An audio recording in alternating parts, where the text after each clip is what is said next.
Bonjour à tous et bienvenue dans ce nouvel épisode de Regard Connecté. Il y a quelques jours, le LEM, l'Organisation professionnelle des entreprises du médicament, organisait une rencontre sans filtre autour des laboratoires pharmaceutiques. Vous pouvez d'ailleurs retrouver le replay de cette rencontre dans le lien en description.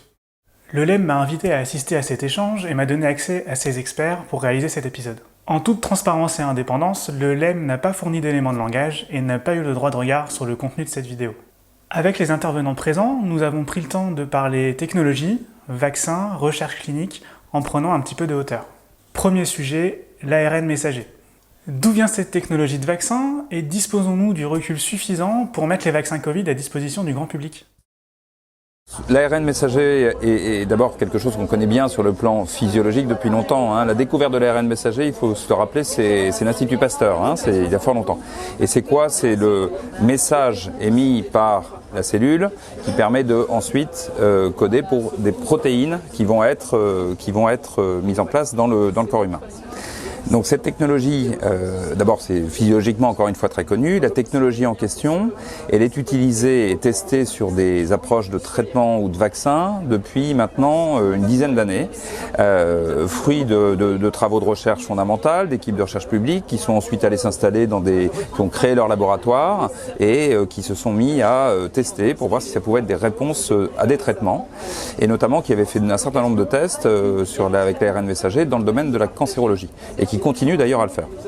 Et puis récemment, ce mécanisme et cette approche, dans la crise du Covid en début d'année 2020, les chercheurs en question, les équipes en question se sont dit tiens, on peut regarder si ça permet aussi de répondre à un sujet aussi grave que le coronavirus.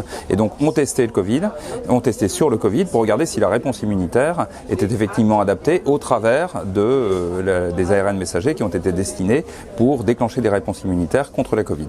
Et c'est comme ça que cette aventure a permis de façon très rapide, parce qu'on avait déjà une antériorité de recherche dans le domaine, de façon assez rapide, de tester et de voir qu'au plus grand bonheur de tous, bien entendu, cette réponse était satisfaisante pour déclencher de l'immunité et effectivement mettre en place ensuite un vaccin. Mais alors après, la mise en place du vaccin, ça a été toute l'année dernière, puisque ça a été près d'un an, où il a fallu faire du développement clinique, c'est-à-dire faire des études cliniques chez des patients, comme on le fait traditionnellement pour tous les médicaments et tous les vaccins, qui sont faits de façon extrêmement rapide compte tenu de l'urgence de la situation, mais dans les mêmes conditions que ce qu'on fait habituellement en termes d'essais cliniques, c'est-à-dire avec les mêmes règles, les mêmes normes, pour pouvoir regarder si l'efficacité était effectivement documentée pour l'ensemble des patients qui étaient concernés.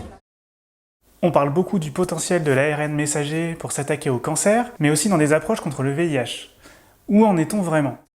Les travaux qui avaient été réalisés auparavant dans le domaine de la cancérologie se poursuivent, et notamment les équipes et les entreprises qui se sont consacrées à cette technologie depuis déjà un certain nombre d'années continuent à faire des essais cliniques. Et là, il y a un certain nombre d'essais cliniques qui démarrent dans le domaine de la cancérologie, parce qu'encore une fois, ils avaient été initiés et travaillés bien en amont, puisque ça fait plus de 10 ans que la technologie en question était considérée comme avec beaucoup de promesses pour être une nouvelle voie, une nouvelle approche thérapeutique. J'imagine que dans les équipes de recherche, l'approche technologique utilisant l'ARN messager va être testée sur des approches du VIH. Mais je voudrais quand même avoir raison gardée sur le sujet. Le problème du VIH et de ce virus est totalement différent pour pas mal de raisons, notamment parce que c'est un virus qui est beaucoup plus complexe à appréhender que le coronavirus.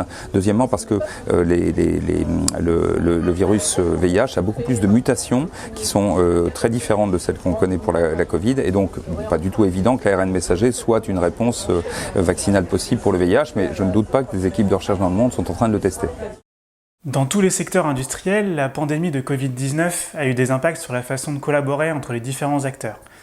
L'industrie pharmaceutique ne déroge pas à la règle.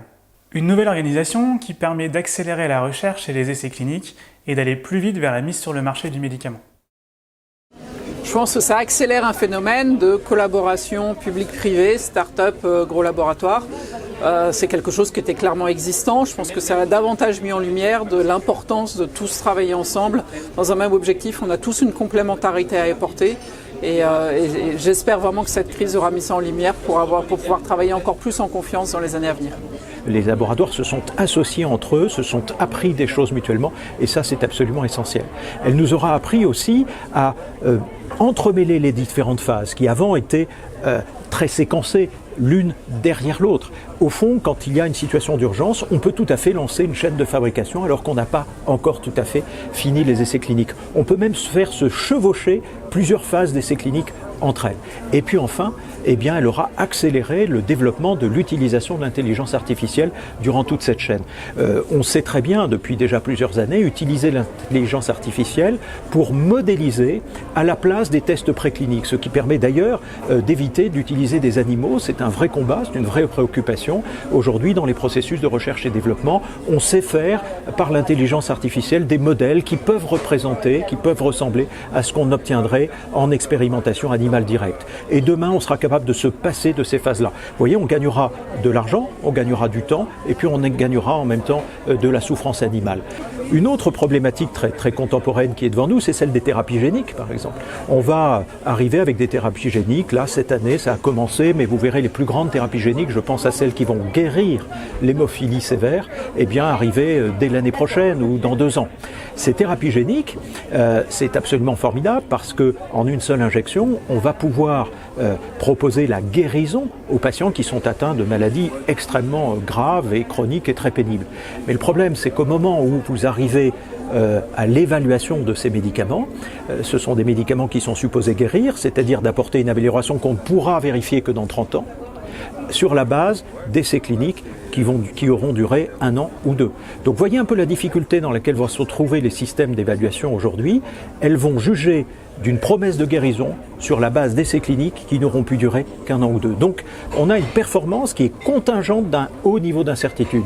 L'intelligence artificielle est là pour répondre à cette question, c'est-à-dire modéliser à partir de ce que l'on sait sur 1 ou 2 ans, ce qui va advenir sur une vie entière pour ces médicaments.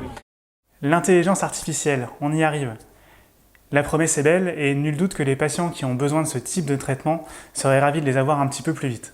Mais est-ce bien raisonnable de laisser un algorithme faire des projections à 10 ans sur des mécanismes nouveaux, alors que l'industrie du médicament est souvent pointée du doigt pour son opacité? Introduire une nouvelle boîte noire est-elle une si bonne idée? Il faut faire en sorte que, d'abord, ça ne soit pas des boîtes noires. On doit tout connaître des hypothèses qui sont prises. Tout ça doit se faire en toute transparence, bien sûr. Donc, il y a un préalable de crédibilité à instaurer entre les agences d'évaluation qui utiliseront demain ces données modélisées et sur la base de contrats extrêmement précis, sur la base de critères extrêmement précis. Il y a ce préalable de confiance initiale qui doit donner lieu à des vérifications très profondes. Ça, c'est clair. Et puis, au bout du résultat, eh bien, il ne faut pas se contenter d'avoir un résultat issu d'un modèle. Il faut avoir l'exigence de le confronter aux données réelles, parce que rien ne remplacera les données réelles. Mais vous voyez, tout ça, ça préfigure un système nouveau, au fond, qui est le système du pari. J'arrive sur le marché avec un médicament, sur la base d'essais cliniques qui demain seront, pour certains, remplacés probablement par des modélisations. Effectivement, les autorités régulatrices sont obligées à ce moment-là de dire, comme c'est une innovation très prometteuse, aller sur le marché, accéder sur le marché à des prix qui sont souvent importants. En revanche, contractualisons dès l'entrée les conditions par lesquelles vous serez obligés tous les 2 ans de me rendre compte des résultats que vous constatez en vie réelle. Et ces conditions constatées en vie réelle donneront lieu à une réindexation du prix de votre médicament. Donc vous voyez ce cheminement de, au fond, l'intelligence artificielle, les modélisations qui demain nous permettront de faire des paris qui sont des paris raisonnés et raisonnables à l'entrée du médicament, et la confrontation qui est une exigence éthique à la réalité, à la performance du médicament en vie réelle, et évidemment le prix du médicament qui doit être corrélé à la réalité constatée de ses performances.